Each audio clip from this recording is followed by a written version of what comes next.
أعوذ بالله من الشيطان الرجيم. قل هذه سبيلي أدعو إلى الله على بصيرة أنا ومن اتبعني وسبحان الله وما أنا من المشركين.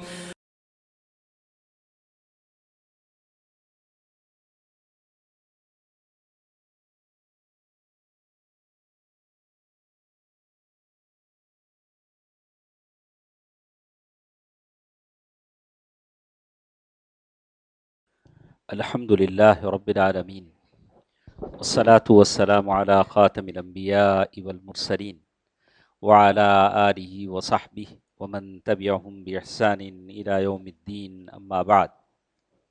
محترم حضرات و خواتین، اللہ تبارک و تعالیٰ کا شکر اور احسان ہے کہ بہت ساری اچھی مفید باتیں ہم نے شیخ محترم سے سنا. ہمارا یہ پروگرام عصر کے بعد سے جاری ہے. عصر کے بعد دونوں کی تقریریں وہاں جمعیت کے مرکز میں تھیں، اب پھر یہاں اللہ تعالیٰ نے ہم کو ملایا ہے. اللہ تعالیٰ ہم سب کی کوششوں کو قبول فرمائے. اللہ جنت میں ویسے ہی ہم کو جمع فرمائے جیسے یہاں جمع فرمایا ہے.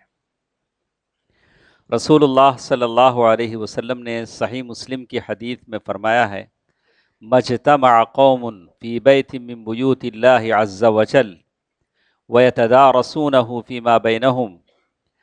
جب بھی کوئی مسلمان آپس میں کسی اللہ کے گھر میں بیٹھتے ہیں، اللہ تعالیٰ کی کتاب کی تلاوت کرتے ہیں اور یتدارسونہ یعنی کتاب کا درس لیتے اور دیتے ہیں، دونوں طرف سے رسپانس. ایسے نہیں کہ ہم بولتے رہیں آپ سنتے رہیں.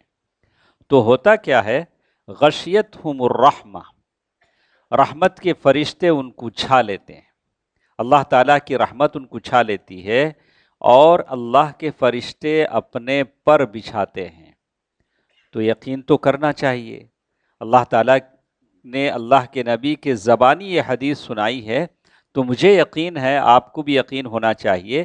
بھلے ہم یہاں بیٹھے ہیں، اللہ کے فرشتوں کے پروں پر بیٹھے ہیں. اس لیے کہ الایمان بالملائکہ، فرشتوں پر ایمان لانا ایمان کا ایک رکن ہے. کہ فرشتوں پر کن کن چیزوں پر آپ ایمان لائیں گے؟ پہلی بات تو آپ اسماء الملائکہ، فرشتوں کے نام. فرشتوں کے نام کچھ مجمل ہیں، کچھ مفصل ہیں. قرآن اور حدیث میں جتنے نام بتائے گئے ہیں آپ اسے مانیں گے. قرآن میں کتنے فرشتوں کے نام بتائے؟ قل من کان عدوا لجبریل، جبریل کا نام، جو 4-5 فرشتے جو بتائے گئے ہیں ان کا تو آپ مفصل ماننا پڑے گا، نام مانیں گے. فرشتوں کی عدد کتنی ہے ہم کو نہیں پتا، اللہ کو پتا کتنے فرشتے ہیں. لیکن اللہ کے نبی صلی اللہ علیہ وسلم نے بتایا کہ میں اسراء اور معراج کے موقع پر آسمان پر گیا تو میں نے دیکھا کہ فرشتوں کی کثرت کی وجہ سے اس میں چرچراہٹ کی آواز آ رہی ہے. جیسے کوئی آدمی کرسی پہ بیٹھتا ہے، کرسی اس کی بوجھ کو سنبھال نہ سکے تو جیسے چرچر بولتی ہے. اتنے فرشتے ہیں. بیت معمور میں جب ایک فرشتہ آ جاتا ہے تو دوبارہ نہیں آتا. اور ما من موضع شبر، ایک بالشت بھر جگہ ایسی نہیں ہے جہاں کوئی فرشتہ سجدہ ریز نہ ہو. کتنے فرشتے ہوں گے، کتنے فرشتے. تو فرشتوں کی تعداد جند من جنود اللہ عز وجل، اللہ تعالیٰ کی یہ فوج ہے. وما يعلم جنود ربک الا هو، کتنے فرشتے ہیں اللہ جانتا ہے. ایک تو نام، ایک تعداد. وصائفہم وصفتہم، کہ فرشتے کیسے ہیں. آپ نے دیکھا؟ آپ میں سے کوئی دیکھیں فرشتوں کو؟ کیا فیصل؟ تو فرشتوں کو ہم نے نہیں دیکھا لیکن نبی نے بتلایا ہے صلی اللہ علیہ وآلہ وسلم. اذن لی، اللہ کے نبی صلی اللہ علیہ وسلم فرماتے ہیں کہ مجھے حملۃ العرش، اللہ کے عرش کو اٹھانے والے ایک فرشتے سے مجھے ملاقات کی اجازت دی گئی. میں نے اسے دیکھا. شحمۃ اذنہ و بین عاتقہ، یعنی اس کی کان کی لولکی سے یہ کندھے کا جو ڈسٹنس ہے 700 عام 700 ایئرس جتنا اگر کوئی چلتا ہے تو اتنا ڈسٹینس ہے. آپ یہاں پکڑتے ہیں تو یہاں جاتے ہیں، لیکن 700 ایئرس کتنا ڈسٹینس ہوگا، کتنا وہ بڑا وہ فرشتہ ہوگا. کیسے فرشتے ہیں، فرشتے کیسے ہیں کسی نے دیکھا نہیں. ہم گزشتہ ہفتے کسی وہاں اصلاح میں جب جاتے ہیں ایک گھر کے دروازے پر پہنچے تو گھر کے دروازے پر ایک پکچر ہم نے دیکھا، میں نے وہ لے لیا، اس کو کہا کہ ایک گھوڑا ہے، گھوڑے کے پر ہیں. میں نے بولا امی یہ کیا، بولو ذرا. نہیں وہ براق پو جبریل بیٹھ کو گئے سو ان کا ہے، ہمیں اس کی اجازت نہیں. فرشتے کیسے ہم نہیں جانتے. ہاں اللہ نے قرآن میں بتلایا ہے کہ فرشتوں کے پر ہیں. کتنے پر ہیں؟ اللہ تعالیٰ نے الحمدللہ الذی فاطر السماوات والارض جاعل الملائکۃ رسلا اولی اجنحۃ مثنی وثلاث ورباع یزید فی الخلق ما یشاء. اللہ نے کہا کہ فرشتوں کے پر ہیں، کسی کے 2 کسی کے 4 اور جبریل کے 600 پر ہیں، اور بھی زیادہ ہو سکتے ہیں. لیکن فرشتے کیسے ہیں ہم کو نہیں پتا. جو بتایا گیا اسے ہم مانتے ہیں قرآن و حدیث میں. ایک تو نام ہو گیا، دوسرا تعداد ہو گئی، تیسرا فرشتوں کی وہ کیسے ہیں فرشتے جو حدیث میں آیا ہم نے مان لیا. تیسری چیز بتائیں گے ووظائفہم، فرشتوں کی ڈیوٹیز کیا ہیں، فرشتے کیا کیا کرتے ہیں. قرآن میں جتنا بتایا ہم نے مان لیا. فرشتے اللہ کے عرش کو بھی اٹھاتے ہیں. تو آپ نے سنا ہوگا نہیں، علیہا 19 جب قرآن مجید کی آیت نازل ہوئی کہ اس دن جہنم پر 19 فرشتے ہوں گے، تو ابو جہل نے کیا کہا کہ آپ بھی نبا میں 18 کو سنبھال لیتا ہوں، تم لوگ ایک فرشتے کو سنبھال لو. کس نے کہا؟ ابو جہل نے کہا. تو اللہ کے فرشتے، اگر اللہ چاہتا تو ایک فرشتہ کافی تھا، لیکن وہ فرشتے کیا کیا کرتے ہیں. تو کوئی فرشتہ وحی لاتا ہے، اللہ تعالیٰ کی طرف سے وحی لاتا ہے، وہ جبریل امین ہیں جو اللہ تعالیٰ کی طرف سے وحی لاتے ہیں. قوموں پر عذاب لاتے ہیں. لہو معقبات من بین یدہ کراما کاتبین، کچھ فرشتے ہیں جو لوگوں کے نام اعمال کو لکھتے ہیں. آپ ما یلفظ من قول الا لدیہ رقیب عتید، زبان سے لفظ نہیں نکلتا کہ فرشتہ اسے لکھتا ہے. نہیں، یہ فرشتے کے کام ہیں.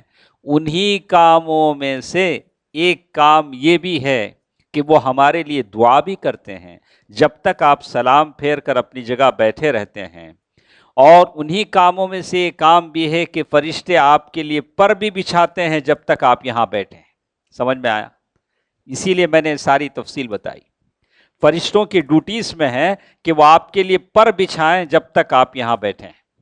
جب تک آپ یہاں بیٹھے ہیں اللہ کی رحمت آپ کو چھا جاتی ہے. بہرکیف میرا موضوع یہ نہ تھا، میرا موضوع تو یہ تھا کہ میں آپ کو بتاؤں کہ رمضان کا مہینہ آنے والا ہے، تو اس مہینے میں 2 طریقے سے باتیں ہوتی ہیں. ایک تو یہ ہوگا کہ ہم کہیں کہ اس رمضان کے مہینے کو ہم کیسے استغلال کریں. استغلال کا مطلب ہوتا ہے کہ کیسے ہم بھرپور فائدہ اٹھائیں. بہت سارے رمضان گزر چکے ہیں میری زندگی میں، آپ کی زندگی میں. رمضان جب بھی آتا ہے تو استقبال رمضان کے جلوس ہوتے ہیں، اجتماعات ہوتے ہیں، علماء کرام واعظین بہت ساری باتیں کہتے ہیں، لیکن رمضان ویسے گزر جاتا ہے. لیکن کس کی زندگی؟ اللہ کے نبی صلی اللہ علیہ وسلم نے فرمایا لِكُلِّ لَيْلَةٍ، رمضان کی ہر رات اللہ جہنم سے آزاد ہونے والوں کی لیسٹ بناتے ہیں. کبھی آپ نے سوچا کہ کس لیسٹ میں میرا نام ہے کہ میں جہنم سے آزاد ہو گیا، جہنم سے میرا نام نکال دیا گیا؟ تو ایک تو یہ سمجھیں کہ یہ رمضان ایسے منائے کہ اللہ تعالیٰ جہنم سے مجھے اور آپ کو آزاد کر دے.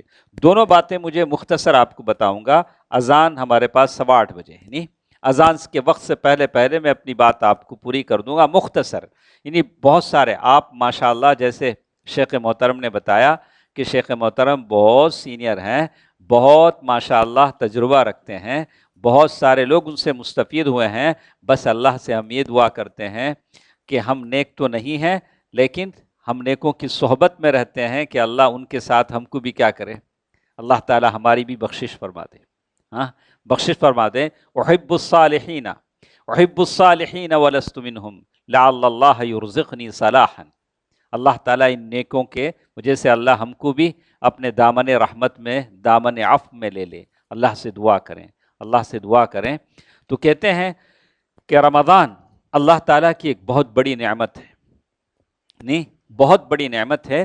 حدیث میں آتا ہے، آپ نے بار بار حدیث سنا ہوگا، جب بھی رمضان آتا ہے وہ طلحہ بن عبید اللہ رضی اللہ تعالیٰ عنہ کی حدیث بتلاتے ہیں کہ میں نے خواب میں دیکھا کہ ہم 3 آدمی ہیں، 2 آدمی تھے جو یہودی تھے، مسلمان ہو گئے تھے، اور میں نے خواب میں دیکھا کہ وہ 2 اور میں ایک جنت کے دروازے پہ ٹھہرے۔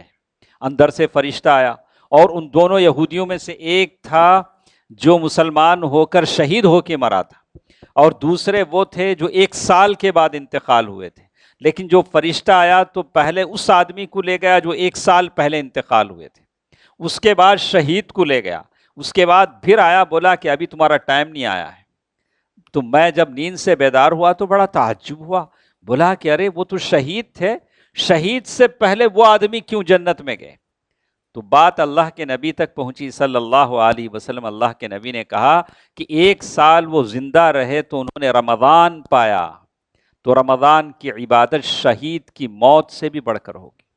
اگر ایسا رمضان ہم کو مل جائے تو کتنی خوش نصیبی ہو سکتی ہے، آپ اسے جان سکتے ہیں۔ جہاں تک اس کے فضائل اور مسائل کی بات آتی ہے، آپ نے شیخ محترم سے سنا ہوگا، اس کے بارے میں مجھے زیادہ آپ کو نہیں کہنی ہے، لیکن وسائل میں 2 باتیں بتاتا ہوں۔ وسائل کے معنی ہیں کچھ ایسے باتیں، کچھ ایسے طریقے جسے اپنا کر ہم رمضان کا بھرپور فائدہ اٹھا سکتے ہیں۔ تو علماء نے کہا کہ آپ ابھی سے دعا کریں اللہ تعالیٰ سے، اللہ صحت و عافیت کے ساتھ رمضان میں پہنچا دے۔ رمضان میں پہنچ تو جائیں لیکن صحت نہ ہو تو بیکار ہے۔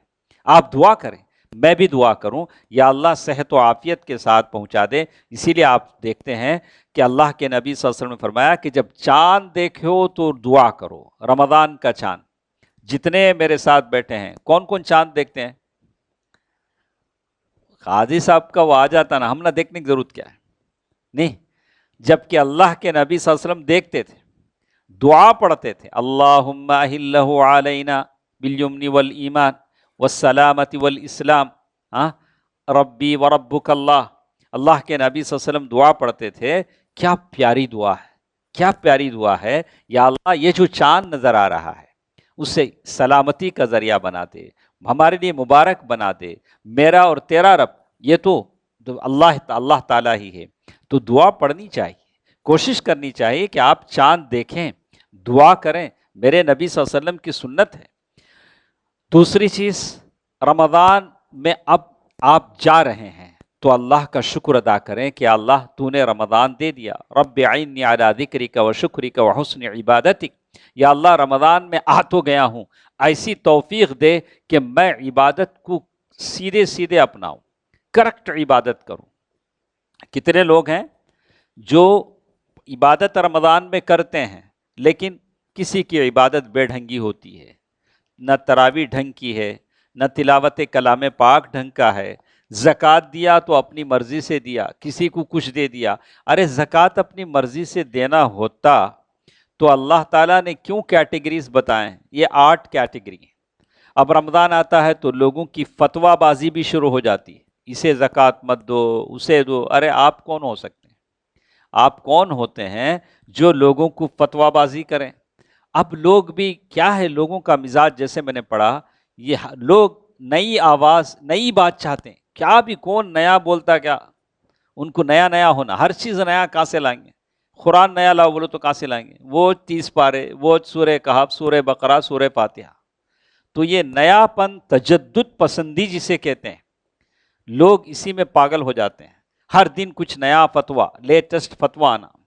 جیسے ایک صاحب نے مجھے پوچھا صبح میں، اللہ کے رسول تراویح پڑھے نہیں کہتے نا، صحیح کیا بولیں گے اسے آپ؟ اللہ کے رسول تراویح نہیں پڑھے بولے تو کیا بولی؟ بولے ہاں، اللہ کے نبی صلی اللہ علیہ وسلم نے 3 دن تراویح پڑھی۔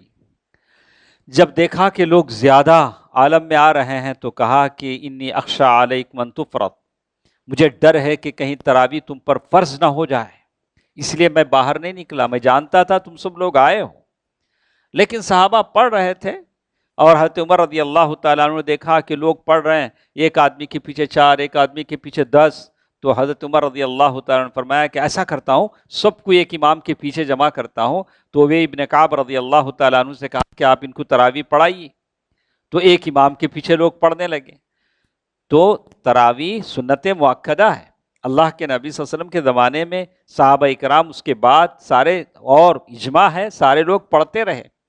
ہاں کتنی رکعت پڑھیں گے؟ کبھی مسجد نبوی میں 40 رکعت بھی تراویح ہوتی، کتنے؟ 40۔ یہ پڑھنے کا جو یہ ہے آدمیوں کا، آپ کتنی لمبی، اب بولتے نہیں میں 8 ہی پڑھوں گا، ہم کہیں گے ویسے پڑھو جیسے اللہ کے رسول پڑھتے تھے، 4 پارے پڑھیں گے؟ نہیں پڑھ سکتے ہو۔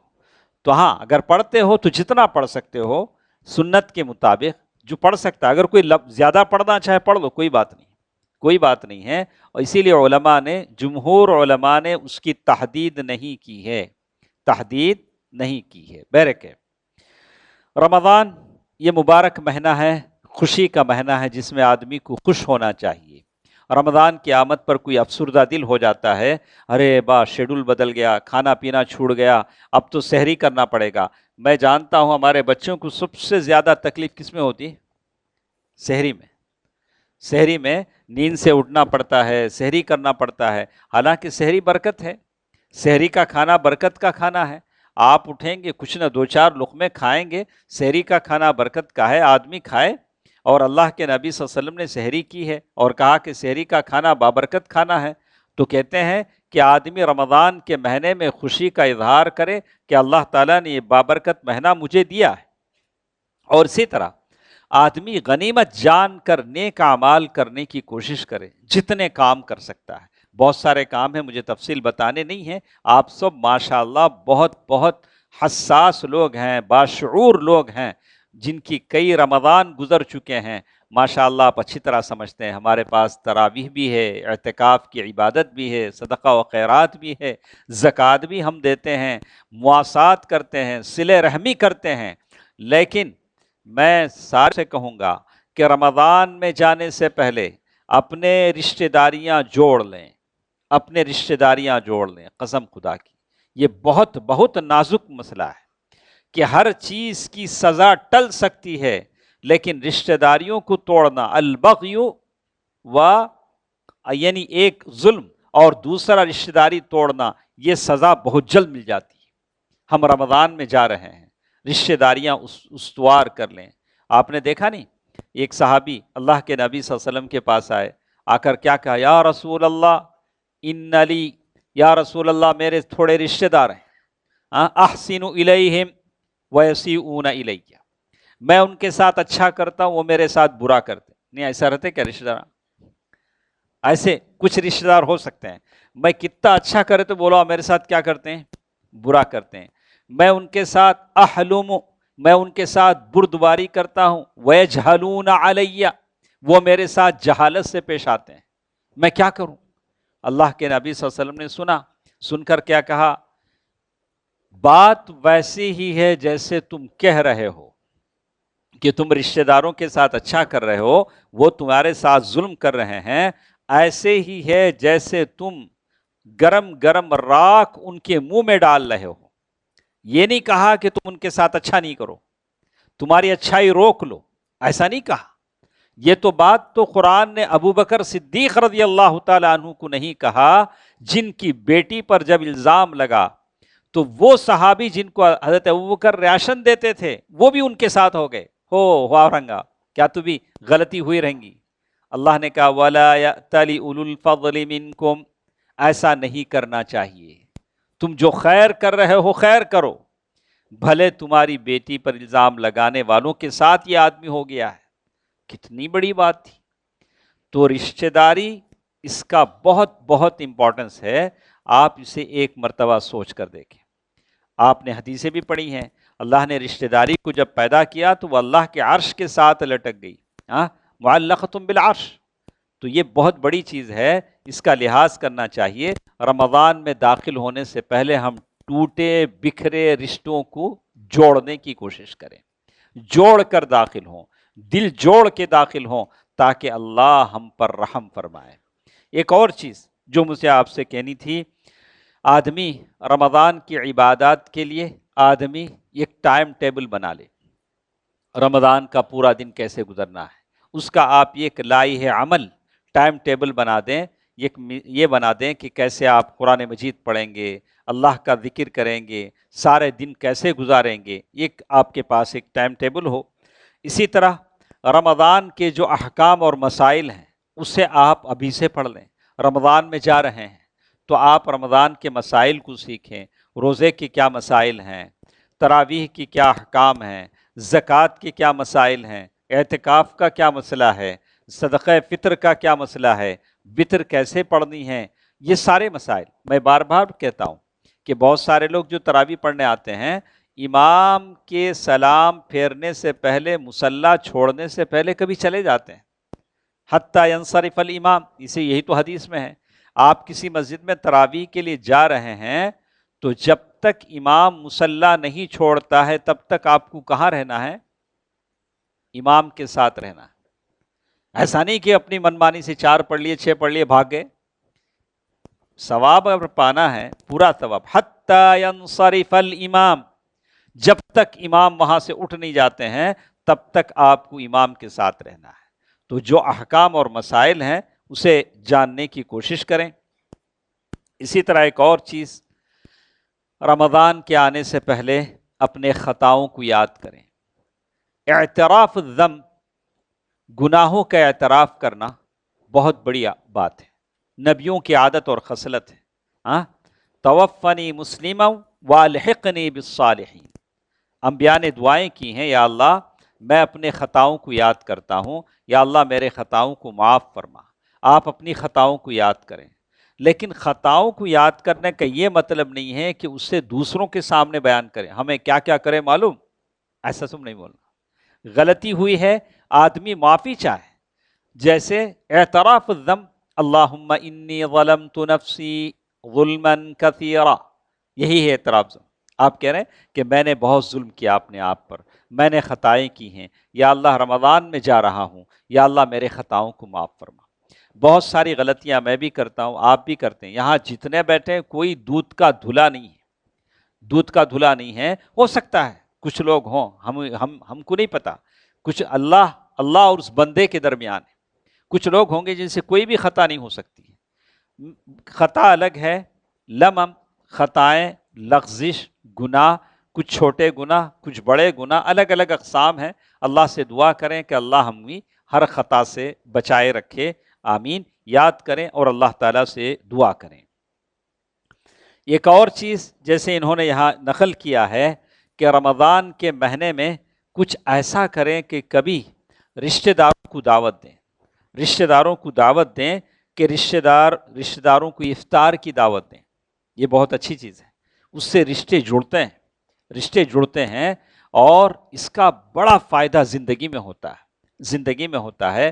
دوسروں کو تو ہم کھلاتے کھاتے رہتے ہیں، کبھی اپنے ماما مامی پھوپھی جو رشتہ دار ہوتے ہیں ان کو آپ افطار کی دعوت دیں تاکہ محبت قائم و دائم رکھیں۔ تو یہ چند اسباب اور وسائل تھے، اور بہت سارے وسائل ہیں، انشاءاللہ پھر کبھی ہم سنتے ہیں۔ ہمارے پاس اور 11 منٹ ہیں، 9 منٹ کا ٹائم، 9 منٹ کا ٹائم ہے۔ کچھ اخطاء جو ہمارا اصل موضوع ہے کہ کہاں کہاں ہم کچھ غلطیاں کرتے ہیں، تو میں آپ کو کچھ مختصر آپ کو بتا دیتا ہوں انشاءاللہ۔ بتا کیا دیتا ہوں، جو یہاں ہے میں ایسے ہی آپ کے سامنے سنا دوں گا۔ تو کہتے ہیں کچھ لوگ رمضان میں بہت تھک جاتے ہیں تو فرض نمازوں سے بھی سو جاتے ہیں۔ آدمی کو اس کا خیال رکھنا چاہیے۔ فرض نماز جو عبادات ہوتے ہیں، فرض نمازوں میں رمضان میں اس کا اجر بڑھ جاتا ہے۔ تو انہوں نے لکھا النوم عن بعض الصلوات وجمعها من غیر عذر وهذا خطر عظیم جدا۔ رمضان کے مہینے میں ایک فرض نماز بلا عذر کے نہیں چھوٹنی چاہیے، اس کی کوشش کی جائے۔ اسی طرح انہوں نے کہا استحاب الاطفال الصغار لصلاۃ التراویح۔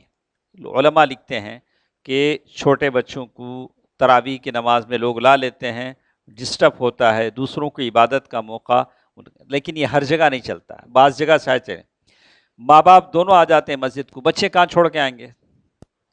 بچے اکیلے تو گھر میں تو نہیں چھوڑ سکتے ہیں، اور بچوں کو تو لانا ہی ہے۔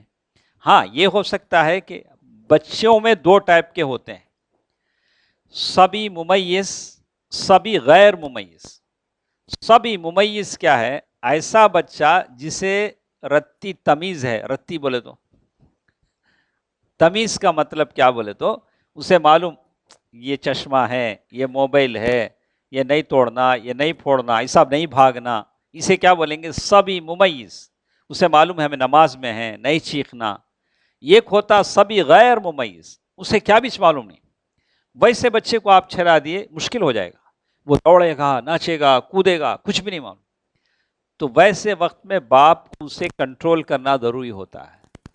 تو ضروری ہوتا ہے بچوں کو ضرور لائیے، مسجدوں میں وہ بچے رہیں گے، لیکن بچوں کو ساتھ لا کر آپ بھی بچہ بن کر اس کے ساتھ تھوڑی دیر بیٹھیں، تاکہ وہ ذرا سنبھل جائے، ذرا وہ مانوس ہو جائے۔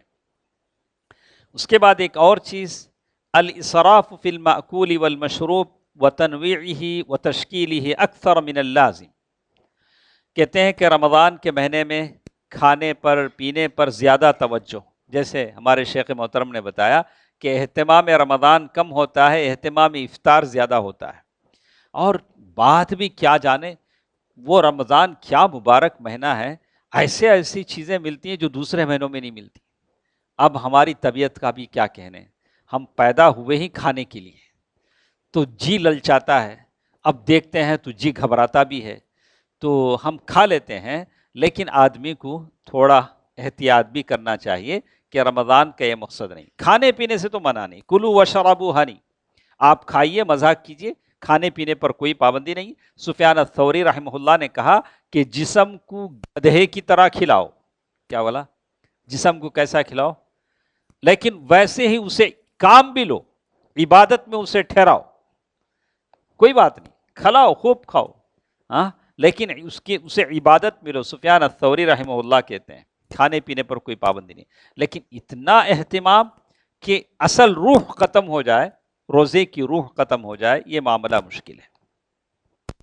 ایک اور چیز، افطار بعد المدخنین علی هذه السجائر وربما امساکهم فی السحر کان معتادا۔ کہتے ہیں یہ میں نے دیکھا ہے کہ ایک بار ہم لوگ ایسے بیٹھے تھے افطار کرنے کے لیے، وہ امام صاحب تھے، سب کھجور منہ میں ڈالے تو انہوں زردہ پان منہ میں ڈالتے، افطار کرنے بیٹھے ہیں، کیسا افطار کرتے ہیں انہوں؟ زردہ پان سے افطار کرتے۔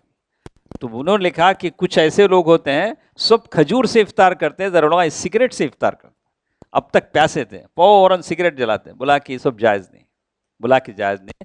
ویسے سگریٹ جس میں 3 چیزیں ہوتی ہیں جس کی وجہ سے وہ حرام ہو جاتا ہے، حرام ہے، چاہے سگریٹ ہو، بیڑی ہو۔ اب اس کی ایک لمبی کہانی ہے، تو سگریٹ جس میں کہا کہ ایذاء الجار، سگریٹ پینے والا اپنے پڑوسی کو تکلیف دیتا ہے، نہیں کیا خوشبو آتی نہیں منہ سے، تو کہا کہ وہ من کان یؤمن باللہ والیوم الآخر فلا یؤذی جارہ، حدیث ہے، سگریٹ پینے والا اپنے آپ کو قتل کرتا ہے، اور اس پہ لکھا ہے انجوریس آف ہیلتھ، اور اس پہ لکھا ہے نکوٹین زہر ہے اس میں، تو ولا تقتلوا انفسکم ان اللہ کان بکم رحیما، اپنے آپ کو قتل نہ کرو، اللہ بڑا مہربان ہے۔ اور اس میں تیسرا بھی ایک نقصان ہے، تبذیر المال، ان المبذرین کانوا اخوانش، یعنی فضول خرچی کرنے والے شیطان کے بھائی ہیں، اس لیے کہ سگریٹ پینے سے نہ آدمی موٹا ہوتا ہے نہ صحت مند ہوتا ہے۔ تو کتنے نقصان ہوئے سگریٹ میں؟ 3، قتل نفس، تبذیر مال، ایذاء الجار۔ کوئی بھی چیز ایک چیز کی وجہ سے حرام ہو جاتی ہے، جب 3 چیزیں ہو تو کیا کہیے؟ کریلا نیم چڑھا، کیا بولیں گے اسے؟ پہلے کریلا کڑوا، نیم جھاڑ کے اوپر چڑھا تو وہ بیل کتنا کڑوا رنگا، ہاں، تو اسے تو بہرکیف بات الگ ہے۔ اسی کے بعد انہوں نے کہا کہ التبرج من بعض النساء عند خروجها لصلاة التراویح، تراویح کے لیے عورتیں آتی ہیں، تو ماشاءاللہ ہمارے پاس بہت باپردہ ہو کر عورتیں آتی ہیں۔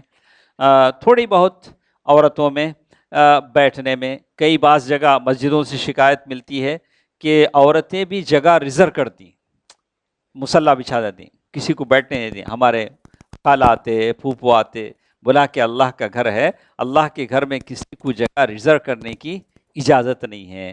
جو پہلا آئے گا اللہ کے گھر میں جگہ اس کے لیے ہے. تو اسی طرح کہا کہ اور بھی بہت ساری ہمارے پاس ہیں.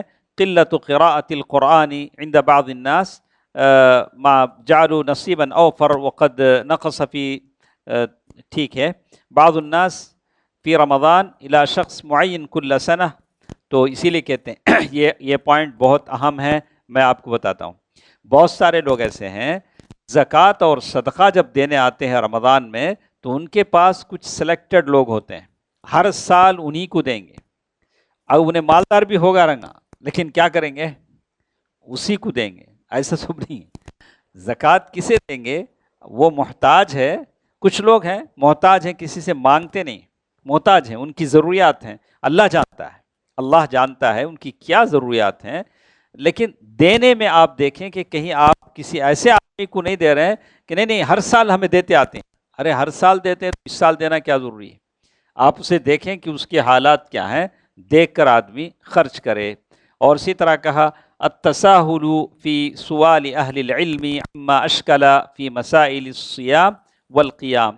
کوئی بھی مسئلہ درپیش ہو روزے کا یا تراویح کا تو علماء سے سوال کریں. اس سوال کرنے میں کوئی دقت نہیں ہے, سوال آپ کے علم کو بڑھاتا ہے.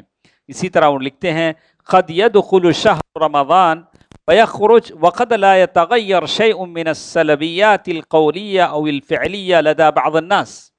کبھی ایسا ہوتا ہے کہ رمضان آیا اور گیا لیکن ہمارے اندر کوئی تبدیلی نہیں آئی. ہمارے الفاظ وہی ہیں, ہمارے لینگویج وہی ہے, ہمارے ایکٹ ہیں وہی ہیں, رمضان آ کر چلا گیا. ایسا تو نہیں ہونا چاہیے. جیسے شیخ محترم نے بتایا, اس کا مقصد یہ ہے کہ آدمی رمضان کے اندر متقی بن جائے. اللہ تعالیٰ مجھے اور آپ کو توفیق دے. اسی طرح ایک اور اہم چیز جو ہم کہتے ہیں کہ زبان سے نیت کرنا. اب آج تک بھی کچھ بڑے بڑے لوگ ہیں بسم اللہ بول کے روزہ افطار کرو, تو آج بھی کہتے ہیں نویت ان اصوم غدن, میں کل کے دن روزہ رکھنے کی نیت کرتا ہوں. ایسے دعا پڑھیں گے, زبان سے نیت کریں گے. زبان سے نیت ہمارے پاس نہیں ہے, دل سے نیت ہوتی ہے. اور انہوں نے کہا یلاحظ على بعض احبابنا حرصهم على صلاة التراویح لکنہم ینصرفون منها قبل انتہائها. جیسے میں نے آپ کو بتایا کہ امام جب تک مصلی پر ہے آپ اس کے ساتھ رہیں گے, اور جب تک وہ نماز وہاں سے ختم نہیں کر لیتے ہیں آپ نہیں جائیں گے تاکہ پورا ثواب پا سکیں. صحیح بخاری کی حدیث ہے من قام مع الامام, جو آدمی بھی کسی امام کے ساتھ تراویح پڑھنے کے لیے کھڑے, حتی ینصرف کتب لہ قیام لیلہ, جب تک وہ امام کے ساتھ ہے تو پوری رات قیام کا ثواب اسے ملتا ہے. بہرکیف اللہ تعالیٰ آپ سب لوگوں کو خوش رکھے, رمضان کے خیر و برکت آپ سب کو عطا فرمائے. میں آپ سب کا مشکور ہوں. جو تڑپ جو نیکی کی رغبت آپ میں ہیں اللہ تعالیٰ اس کا عظیم اجر آپ کو عطا فرمائے. اللہ ہم سب کو اور ہماری ماں اور بہنوں کو ویسے ہی جنت میں بھی جمع کرے جیسے اللہ نے یہاں جمع کیا ہے. اللہ تعالیٰ ہر چیز پر قادر ہے. اللہ ہم سب کو امن عافیت سلامتی میں رکھے. ان اللہ و ملائکتہ یصلون علی النبی یا ایھا الذین آمنوا صلوا علیہ وسلموا تسلیما. اللہم صل علی محمد وعلی آل محمد کما صلیت علی ابراہیم وعلی آل ابراہیم انک حمید مجید. اللہم بارک علی محمد وعلی آل محمد کما بارکت علی ابراہیم وعلی آل ابراہیم انک حمید مجید. برحمتک یا ارحم الراحمین والحمد للہ رب العالمین. والسلام علیکم ورحمۃ اللہ وبرکاتہ.